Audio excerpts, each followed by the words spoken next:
G'day guys, Jack Smillan, the Wealth Mentor. I hope you're doing well. I wanted to just shake up the content a little bit, do filming some landscape content, because I seem to be doing a lot of kind of on the fly content from landscape, which is primarily targeted towards kind of Facebook and Instagram and that kind of thing.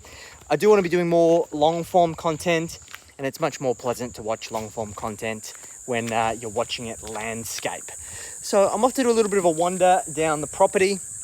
I saw the chickens running amok. They're getting really destructive. You can see there, they're digging holes in the ground and like laying in them and rolling around in them, which is quite funny, but very destructive. And there's war paths of where the chickens have been all the way down the property. They're also getting more gutsy, where they're just starting to roam further away. So I'm a little concerned because I don't want them to stray too far from the property. There's not a lot of traffic down here. Here they are. Chickies! What are you doing, chickies? Are you near the passion fruits? Huh? What are you doing? Let's have a look. Let's go check them out. Chickies! What's up? You nom nom in here? Is it delicious here? Are you eating all of the ticks? I hope so.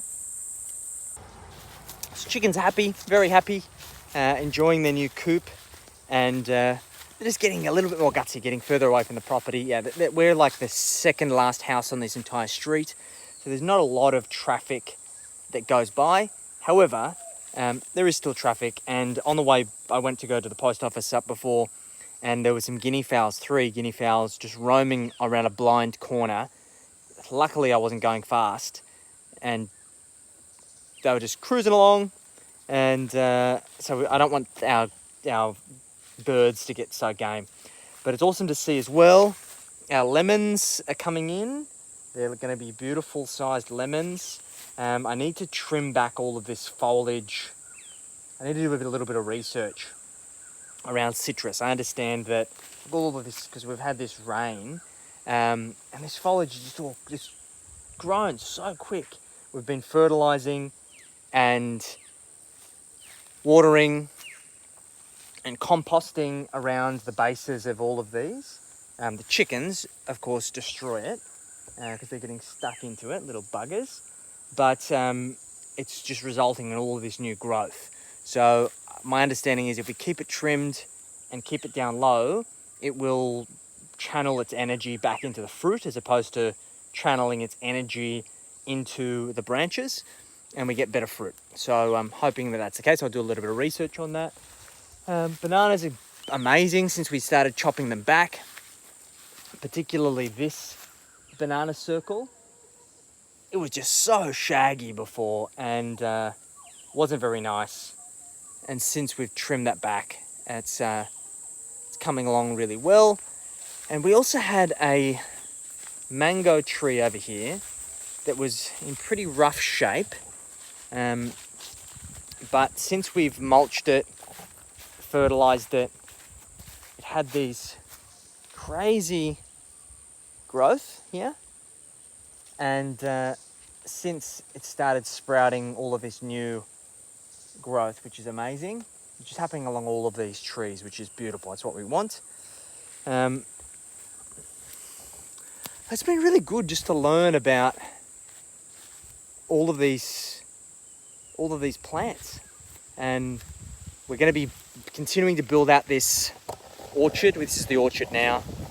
So there's 1, 2, 3, 4, 5, 6, 7, 8, 9, 10, 11, 12 fruit trees, not including, there is some avocado and mango trees in there, so kind of not including that in the orchard.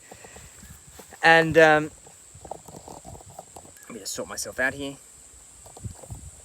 And it's been really good to learn about all of this stuff. We're going to be expanding out the orchard shortly. We've put in an order for some different types of tropical fruits, we're going to be getting lychees. We're going to be getting this thing they call the Brazilian grape. I forget what it's called. I'm going to butcher the name, but we've got lemonade tree.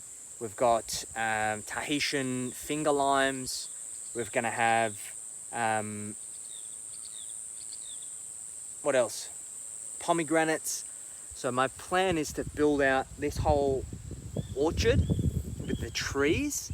So the aim here is these foundation trees that we've got here are going to grow quite big. They grow differently.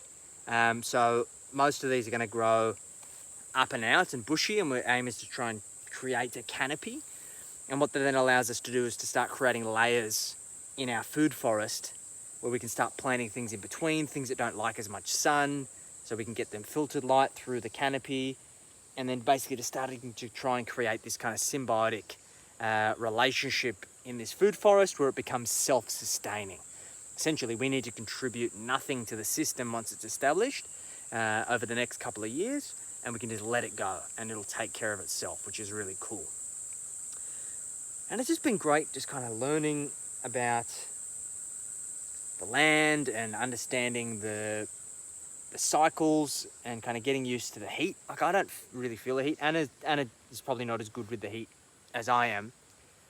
I've just got used to it. Like, it's a 30-degree day today and it just feels nice. It feels really, really pleasant. It doesn't get much hotter than 30 degrees. I think the maximum we've had here is a 32-degree day. It does seem like a harsher heat than in Sydney. And of course, it is starting to get more humid as we start to progress closer and closer to the wet season. But it's nice. Like, there's nothing quite like working out in the yard and doing your chores and kind of getting all sweaty and then going and having a cold shower. That's just really, really refreshing. So it's been super enjoyable so far. I'm excited about continuing to build out the food forest and continuing to self-sustain. We've been planting lots of different things. We had a friend of ours, Shay, come and give us some local, like, native plants, a little bit of all different things. We're not quite sure. We couldn't identify what the seeds were, but they're gonna come good shortly. And we've got moringa in there and lots of native plants, edible plants. And we started planting out our herb garden and vegetable garden with lots of different things like root vegetables and capsicums and lettuces and all of these other things. So those are going to start coming good. The interesting thing here is because the soil quality is so good and the conditions are so good that everything just grows like wildfire. Like, literally grows like wildfire. And it makes it so easy. Like, I think back to previous times we've tried to grow things and it just hasn't worked. It's been so frustrating that you get stuff planted and then it dies. And it's really disheartening. But here, it's really hard to stuff it up, to be honest. Really hard to stuff it up. So I'm really excited to build a more self-sustaining lifestyle. Like, my vision is to be able to come out into the garden and be able to look through the food forest and see things as they ripen, harvest them, and then be able to work out what we're going to cook, what we're going to eat. That's the dream. And it's not going to take us that long. I think it's going to take us probably 12 months to get to a point of pretty much fully self-sustaining our fruit and vegetables. I think with the limited variety of what we have here, keeping in mind majority of the fruit trees that are here in this orchard are not only juvenile avocados and juvenile mangoes, the only things that are fruiting is like we've got our, and we're not ready to fruit yet, but we've got our passion fruit over there. So that vine there is passion fruit. And I think that'll come in summer, around December. Our bananas are in excess. Like, we can't eat them all. And the thing that's great about the bananas is that they ripen at different times. But still, like, we have more than what we can eat. So we're leaving like racks of bananas out to hang to ripen, and as they're ripening, the cassowaries are coming and stealing them. Just the ripe bananas though, they're not silly. And then we've got coconuts, but I'm not quite game enough to try and get up there. Although in this video, if I feel game, I might try and throw a couple of things to see if I can get a coconut to fall and try and harvest it. We've got the star apples, which are gorgeous. Anna hates them, doesn't like the texture. I really like them if George allows me to eat them. And yeah, obviously our lemons are coming into season now. I think they only come in, I suspect they only come in once a year. We've got guava, I'm not quite sure. And we didn't get mangoes this year. No one really got mangoes this year because apparently the season changed too early. They reckon there's going to be an early wet season, so the mangoes didn't fruit. They skipped a season, which is interesting because we've got this massive mango tree behind me. If you see this mango tree up there, that is a 30 or 40 year old mango tree. It's a huge mango tree. Gorgeous. So the next thing I really want to start planning out, guys, is, let me share with you. I'm going to take you for a little bit of a wander. The next thing I really want to start planning out is introducing more animals to the homestead. So we've got a fenced area here, which is quite good. Really secure fence. And obviously we've got the gate here that we can shut. So we can close this gate. The perimeter fence towards the road is secure, and the boundary fence is secure. What is not secure is this kind of forested, let me just angle this up a little bit so I can, this forested area behind me. So there's basically a big forested area where the big mango tree is, and we've got all of this bush around here. And obviously we want to contain the animals in an area. So my vision is that I'm going to connect a fence from that gate all along this perimeter and then follow it up. There used to be a fence line, which I'll show you. So this will basically be, this paddock will be about an acre once we close it off.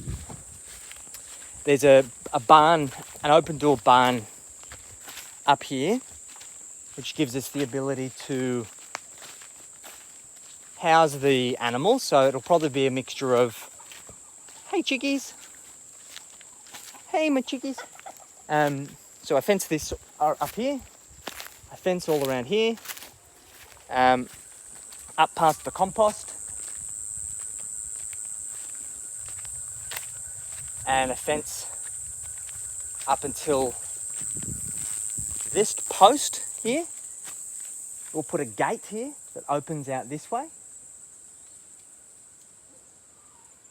And then fence from that post all the way along to the far fence over there.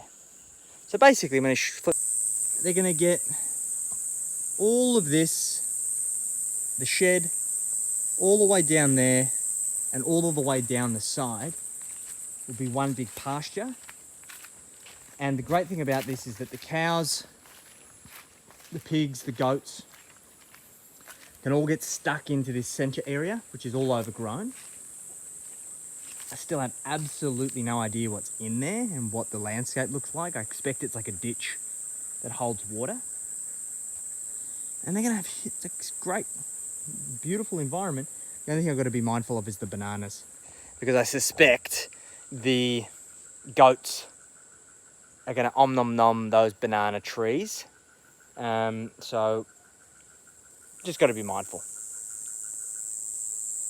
And then what we're going to aim to do is with these animals, so the cows, the pigs, the goats, potentially replace the goats with sheep. I was chatting to a friend about introducing sheep instead, because they're a little bit less destructive, eat pasture, all that stuff. Then over the series of a few months, we'll clear this area. We can start replanting in here. Because right now, we can't do anything with this area. And then, oh Jesus, George, you scared the shit out of me, man.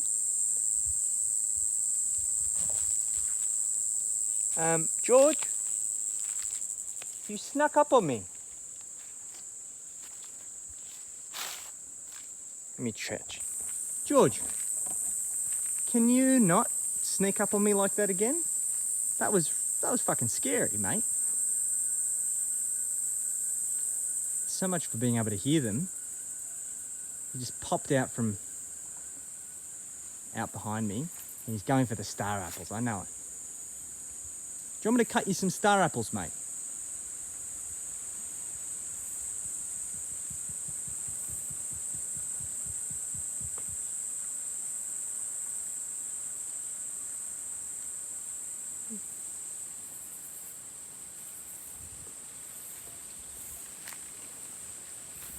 I'm gonna go up there because he's looking for food. I know he is.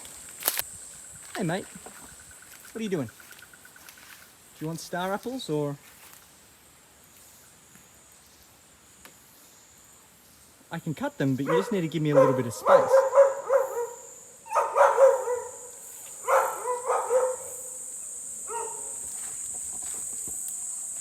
Alright, let me put this down.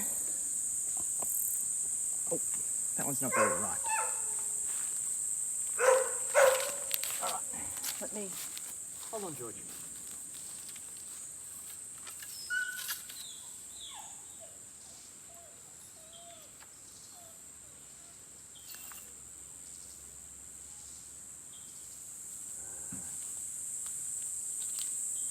Keep an eye on you, and an eye on the star apples.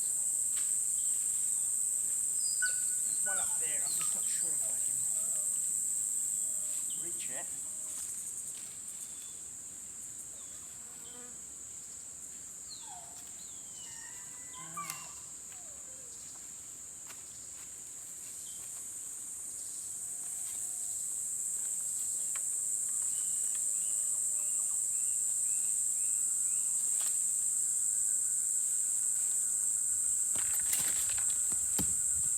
Got one.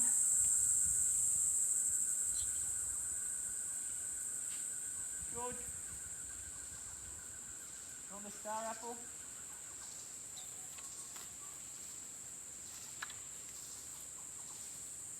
I don't know where it went. Oh, there it is. There it is.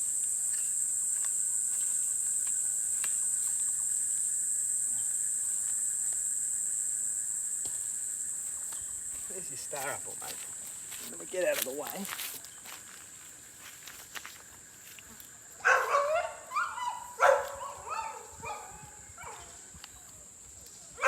Oh, delicious. That's all I can reach, mate. I'm sorry.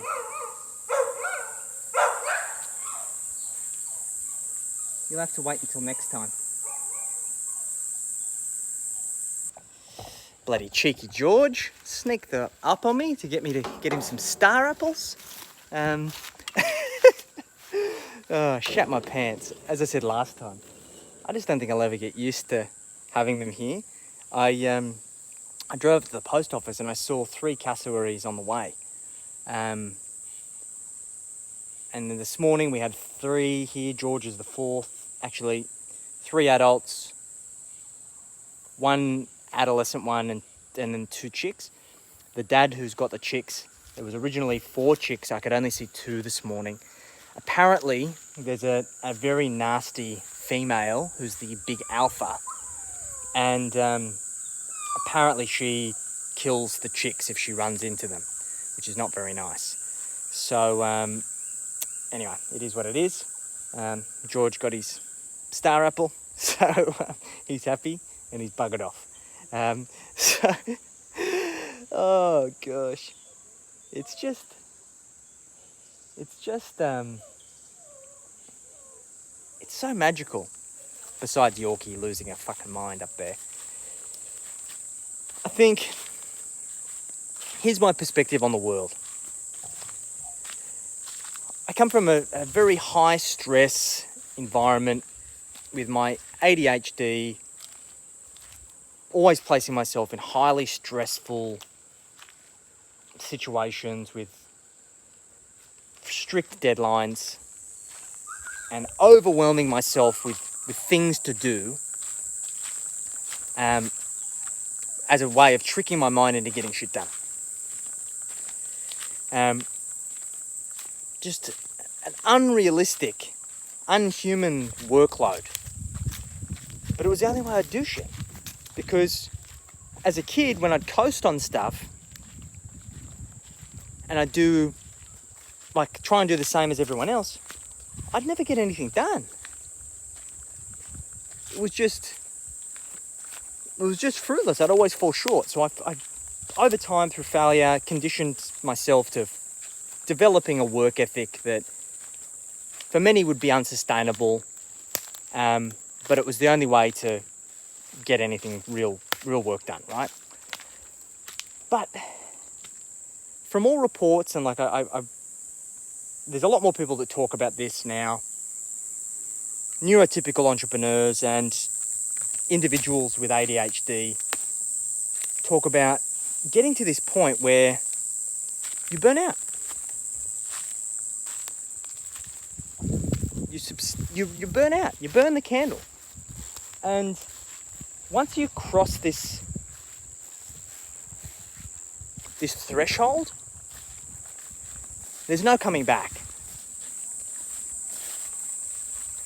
You're done. You'll never get to that same level of capacity again. It's kind of like an elastic band. It's a shitty analogy. Let me sit down here.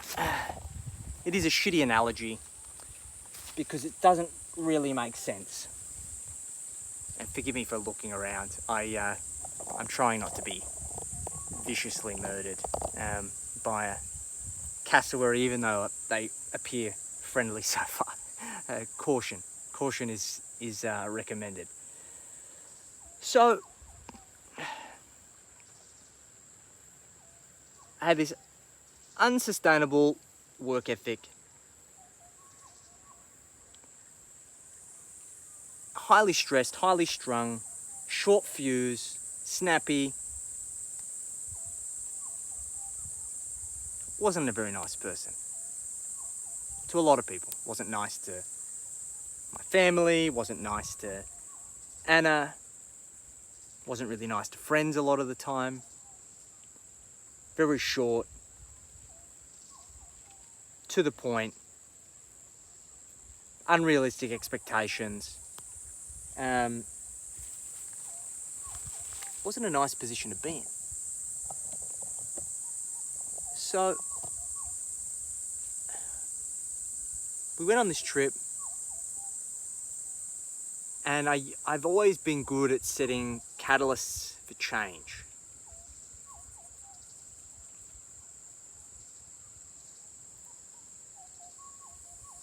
Like using a deadline or using a new chapter or a new environment as a way of drastically shifting the way that I do things. I did it when I left my last job that I was fired from. And I took equity in a business. I did it when I started Aureus. I did it when Anna moved to Australia. Not immediately, but there was things that I changed. drastically. And I did it when we went on the trip. And I've continued doing that now that we're on the farm. And the thing that I really changed is I drastically reduced my workload. Drastically. I scheduled more time out of my diary, blocked it out, can't get book time. I started saying no to more things. I started delegating more.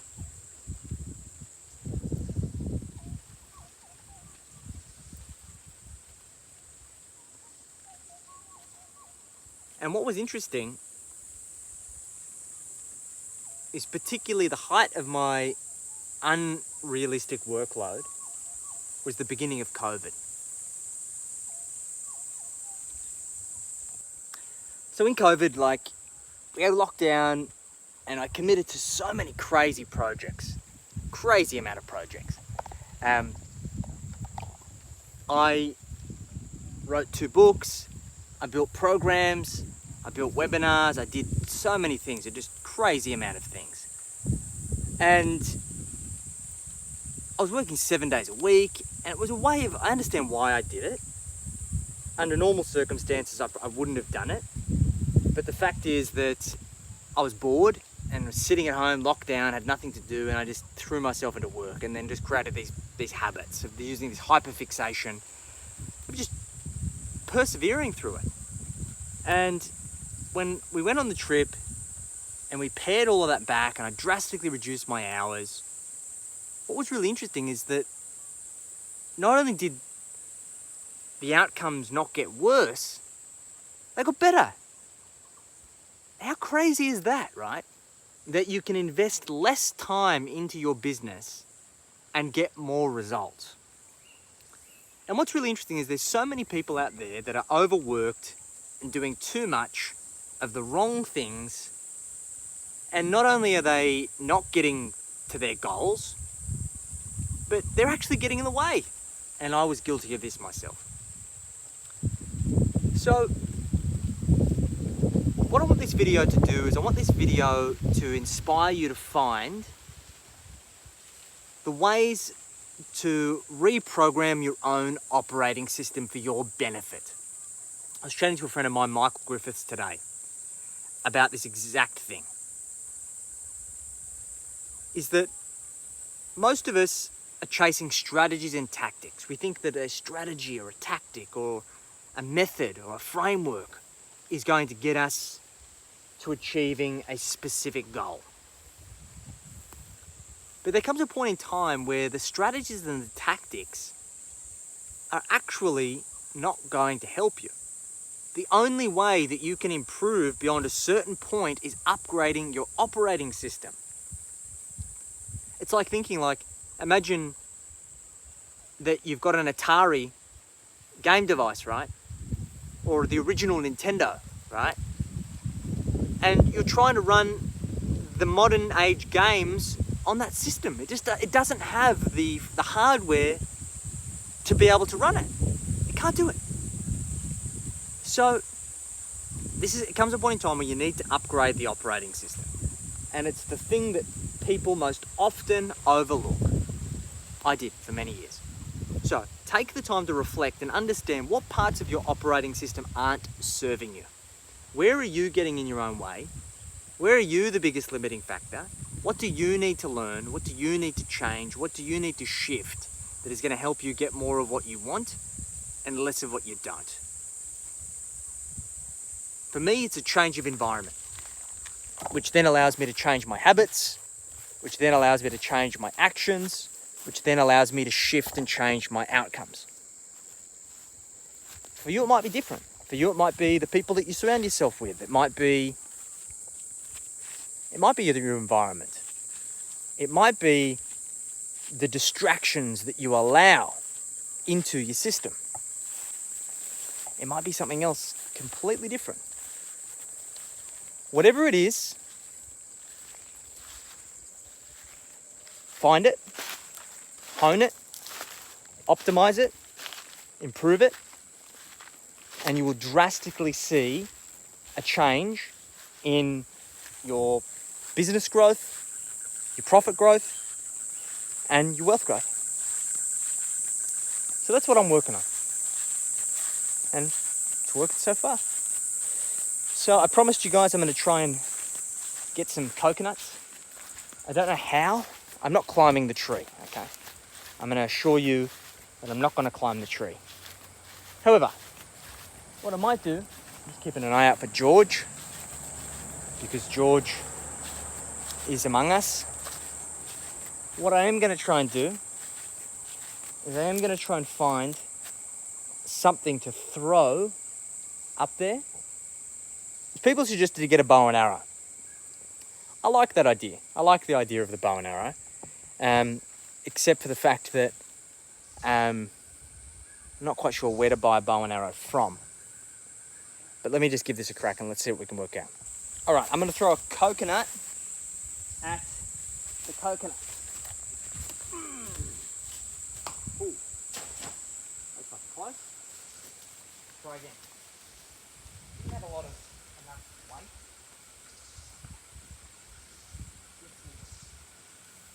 Some rocks.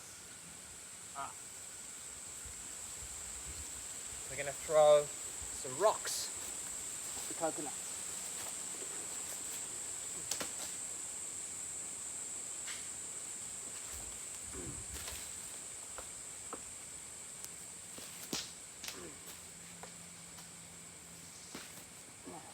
Hit him, but no bingo. I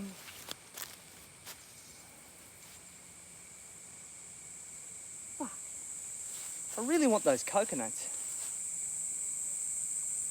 I'm gonna have to find a better way. Maybe the bow and arrow is the best option. So many coconuts up there. Look at them all up there. They're everywhere. Anyway, that's this video. It's already going a little bit longer than expected. I don't know if you guys like my rambles. Hopefully philosophical rambles with some lessons weaved in. If there are of value, let me know in the comments. Let me know if there's any other subjects that you want me to cover. I'd love to do a bit more Q&A in these videos and just tailor some deeper insights for you guys. I heard something moving. Thought it was fucking George jumping out at me to gore me to death in pursuit of star apples. So I've survived another walk around the yard, which is nice. I'm gonna go water the garden and I'll catch you guys next time. Take care.